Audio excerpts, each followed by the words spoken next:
Ndem2 est un village situé à quelques kilomètres de Batouri, dans la région de l'Est. Ce groupe de femmes du dit village converge vers l'espace qui leur servait pour des activités agricoles. À l'endroit, tout a été dévasté par une société chinoise qui a extrait de l'or sur cet espace jadis cultivable. L'exploitation semi-mécanisée par cette société chinoise a même rétréci le canal du cours d'eau du village. C'était un endroit où nous on faisait le champ. Et dès que les Chinois sont arrivés, c'est là où ils ont donc pris cette place pour travailler l'eau sur ça. Et c'était une rivière là où on mangeait, on pêchait le poisson pour vivre avec. Maintenant, il n'y a plus là où on peut pêcher le poisson, ni aller au champ, il n'y a plus de passage. Donc nous sommes bloqués actuellement. Dès qu'ils sont arrivés, nous-mêmes on n'arrive même plus à bien vivre comme on vivait avant. Et même à parvenir pour manger, on n'arrive même plus. Travailler comme on trouvait de l'argent pour inscrire nos enfants à l'école, faire nos besoins à la maison, tout ce qu'on avait envie, on n'arrive plus à le faire. Parce que les Chinois nous ont tout pris nos parcelles. Les membres de cette communauté affirment que c'est depuis 2019 que des sociétés chinoises ont pris possession de vastes étendues de terres cultivables au village Ndem2. Ils ont gardé mon terrain, ils ne m'ont pas payé. Juste aujourd'hui, ils ne m'ont pas dédommagé. Donc quand on vient, on te trouve, toi une femme, tu es au champ, on dit, voilà une somme de 50 000, 30 000. On dit, ta parcelle, c'est là, on va le prendre. Et tu ne peux pas refuser parce que quand on dit, là, ça vient de Yaoundé. La loi vient de Yaoundé. Tu es obligé de prendre les 50 000, tu ne peux pas désobéir à la loi du chef. Au cours de cette réunion à la chefferie de Ndem2, les plaintes des femmes abondent. Elles dénoncent un accaparement de terres au profit des Chinois, avec la complicité du chef du village qui à son tour pointe le doigt accusateur sur l'administration. Pendant que nous nous battons peut-être pour arranger certaines situations, l'autorité administrative bouleverse. Si le chef peut-être va vers l'exploitant, dire que bon voilà vous êtes en train de détruire ceci, et chercher à résoudre, l'administration vient plutôt dire que le gouvernement a telle position et c'est comme ça. Des prises de position tranchées des autorités administratives qui affectent durement aussi les femmes dans la région de l'Est.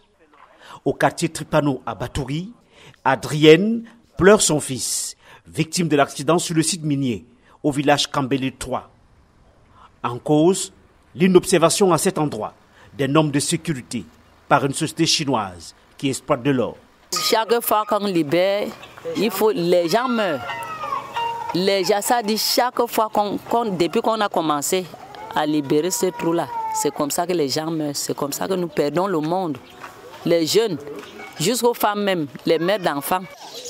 Des morts à cause de la mine, le village Mali, situé à 4 km de Bétaré-Oya, ne fait pas exception. Le spectre de la mort, ce sont ces trous béants qui entourent le village.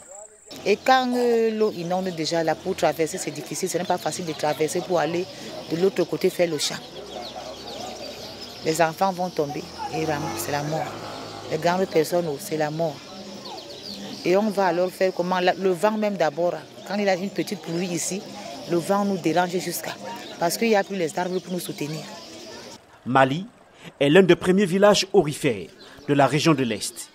Ici, l'exploitation de l'or, artisanale au départ, a été surclassée par une exploitation semi-mécanisée qui dévaste les terres. Là où on faisait le jardin pour avoir un peu de vivre là, les Chinois ont tout dévasté. Les Chinois sont venus gâter notre zone. On n'arrive plus à travailler au marécage. On a bouleversé on a renversé le marécage là en gravier et en sable. On ne peut plus travailler les arachides en précoce ou le maïs en précoce. Maintenant, on se défend dans les savanes et ce n'est pas bien. Nous sommes en retard. Pour faire les cultures, nous sommes en retard. Avant, là, on faisait nos cultures au mois en décembre. On commence déjà à défricher les champs de marécage là, pour semer le maïs et les arachides. Maintenant, on ne peut plus.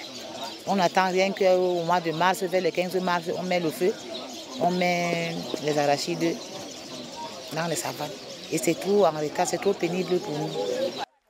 Chassées des terres cultivables, la majorité des femmes, des plus jeunes aux plus âgées, n'ont d'autre choix que de travailler dans la mine, avec leurs enfants exposés à toutes sortes de maladies et risques. La situation a même engendré la déperdition scolaire et la sexualité précoce. Les enfants ne partent plus à l'école pour chercher l'or. Nous sommes fatigués, les parents, pour parler. Tu tapes même, ils ne comprennent pas. Ils abandonnent l'école pour l'or. Comme ils ont déjà l'argent, même que tu les tapes, tu leur refuses la nourriture, ils sont capables de payer leur nourriture pour manger au restaurant. Ces enfants qui descendent même dans ces crews, parfois se lancent à la vie, comme je venais de dire, à la vie de débauche. On a des grossesses précoces, il y a des mariages précoces. Il y a beaucoup vraiment, je ne peux même pas énumérer au jour d'aujourd'hui parce que c'est un fléau. Mais il y a sans doute pire pour ces femmes et jeunes filles, à l'instar de leurs difficiles conditions de travail, au contact avec des produits dangereux comme le mercure. Un choix forcé de survie dans les villages miniers de la région de l'Est, du fait de la présence des sociétés chinoises à la quête effrénée de l'or.